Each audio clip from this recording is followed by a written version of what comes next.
Hi, okay, we're going to go through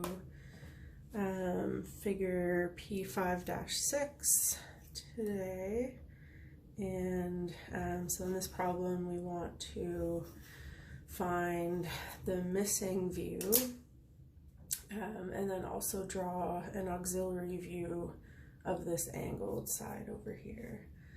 So first step is going to be, I'm going to copy these onto here, and I think I'm going to double up the scale so that it fits a little more nicely. So in the book we've got 4 squares, so let's make that 8. And then 4 across as well.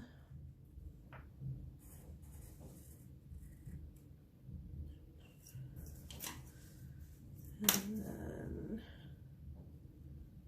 2 over, which will be 4. And this is 1 up. And 4 over.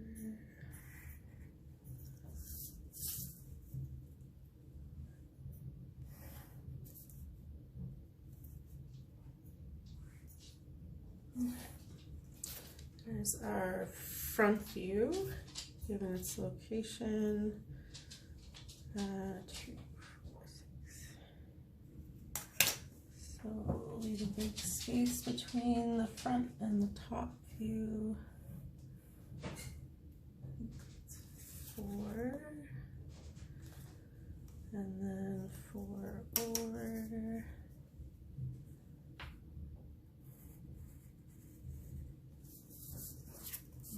Just 1 down.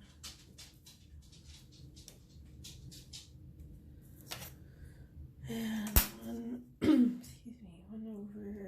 And then we can connect these ends.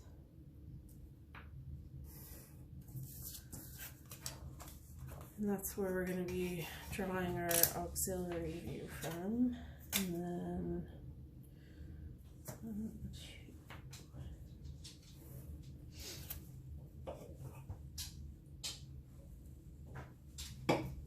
Okay, so first we'll draw the missing view, which is going to be our right side view.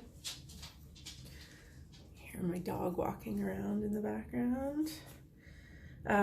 So obviously we can just figure out the dimensions from this, but if you're doing it on, say, plain paper or something, what we would do is we could transfer any features on this to the top side of the right side view, because that would be kind of going into the page here, or we can just copy these features straight over.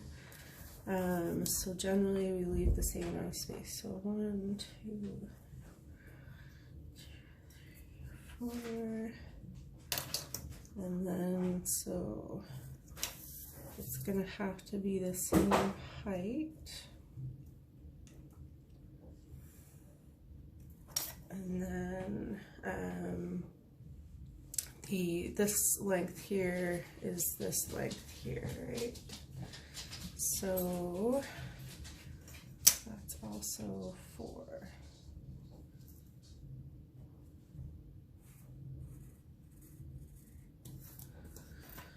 Okay, and if we're looking at it from this side, or it's also this side, we're going to see the full square,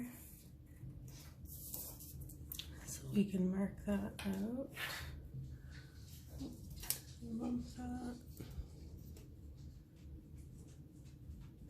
Okay. And then, so what do we have? So if we're looking at it from this side, we're going to see,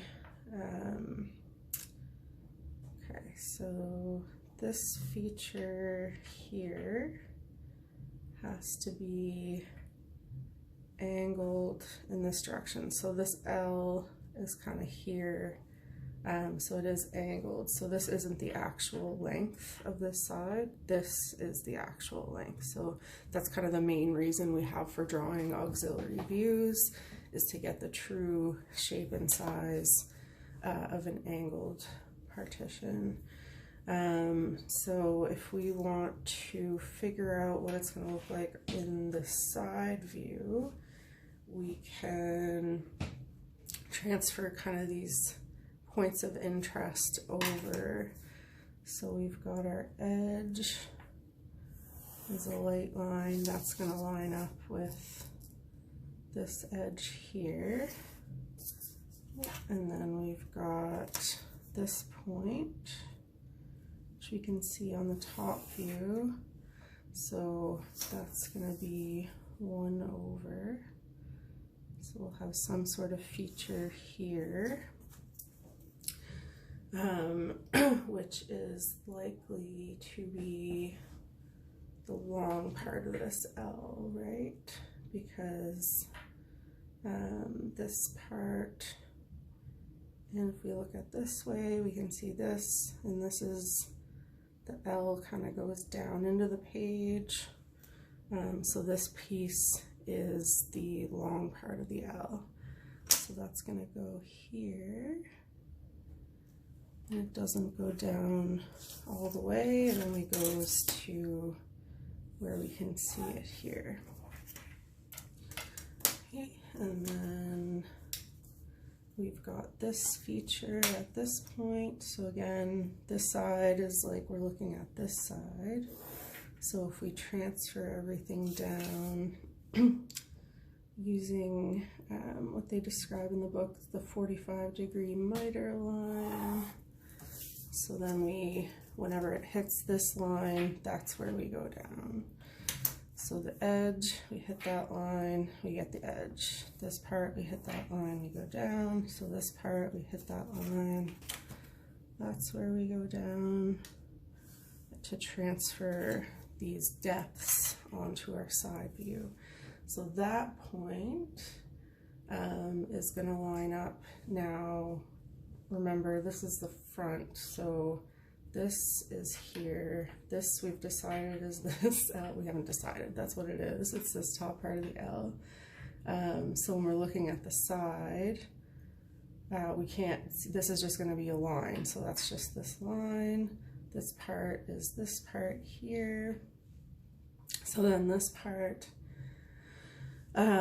is kind of like a flat part here, which we can see, and then on the other end,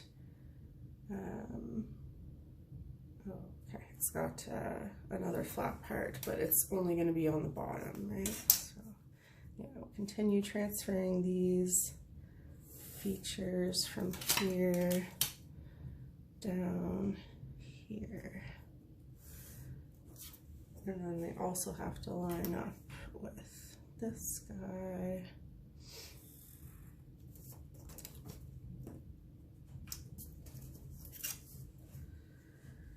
And we're just missing this feature here, but we know we're only going to be able to see it on the bottom from this point. So it's going to be just on that bottom piece. And that's it. So front view, side view, a little bit messy. Good eraser.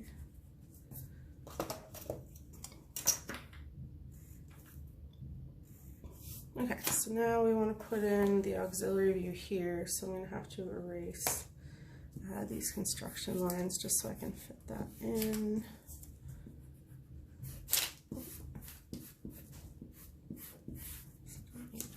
Erase all of them. So it's going to be projected. So auxiliary views are projected from the diagonals. So this is our only diagonal here. And it's primary partial auxiliary view is what we're looking for. So it's going to be perpendicular to this line. So our first step, first and second steps are to draw perpendicular lines and a parallel line at some distance, and then that parallel line is going to be kind of our folding line. So I'm going to do that one first, so I can just use the ruler as my length, and we're just going to be doing the angled portion because it's a partial auxiliary view.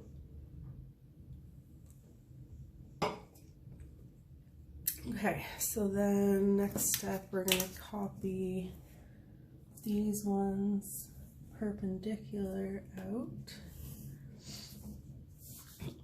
So all the points on here.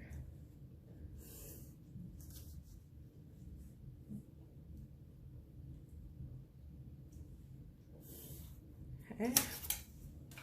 And so this is, what's that going to be labeled? H. F.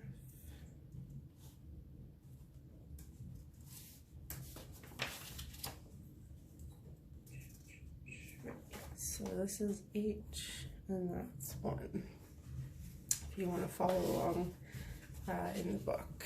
So now we're going to make the distance D from this folding line 0, as the book suggests. That's the easiest. So this is going to be the top of our auxiliary view. So it's like the portion that goes down into the page at 90 degrees, we're going to flip it up and put it in this part here. And that's our auxiliary view. So we already know it's going to be shaped like an L, but neither of these views show it in its true shape, true size. It is true shape, but not true size. So because of that angle, right, we're not seeing this directly on. So that's what the auxiliary view is for. Okay, so basically we just have to copy this and swing it up. So we know that on this side we're going to have the top of the L. And again, we're just doing the partial auxiliary view, so we don't need to copy up this line and include all this back stuff. We're just doing the partial auxiliary view, so we only need that other part. Okay, so the L comes all the way up here, and then how long is it? So this is the true length of that shape because we are seeing that straight on. The edge is the proper length. So we know that it's going to be 8 squares long, or 2 inches. So we'll transfer that over here on the side. Right, so the full length there is 2 inches. And you could also use just like a trammel, what they call like just a blank sheet of paper, to, if you're not using grid paper or you don't have a ruler around, you can just use a piece of scrap paper. Oh, wait, I used it there. Use a piece of scrap paper and just copy your distances onto the scrap paper and then transfer them up there and then go from there. But I have a ruler, so I'm going to use it. So that's that edge. So let's put that in there.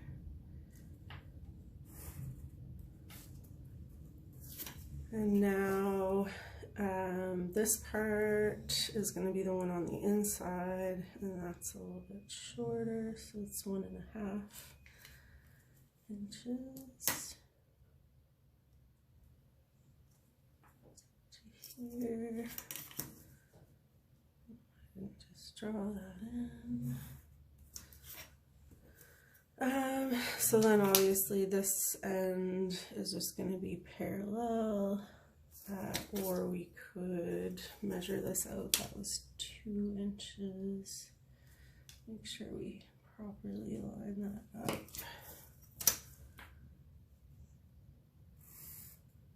And then just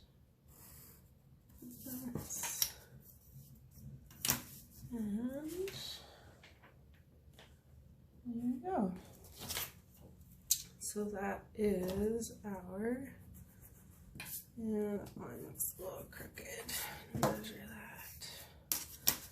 Should be 1.5.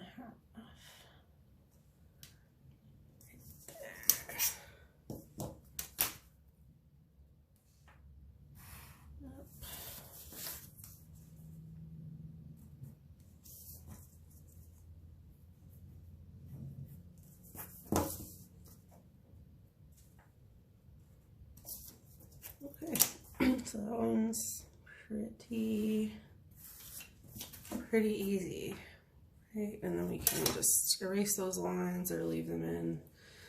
If they're neat and light enough, we can just leave them in.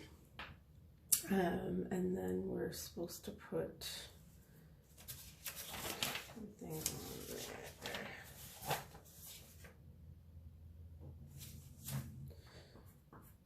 Right, TS for true shape. And we've got our front, top,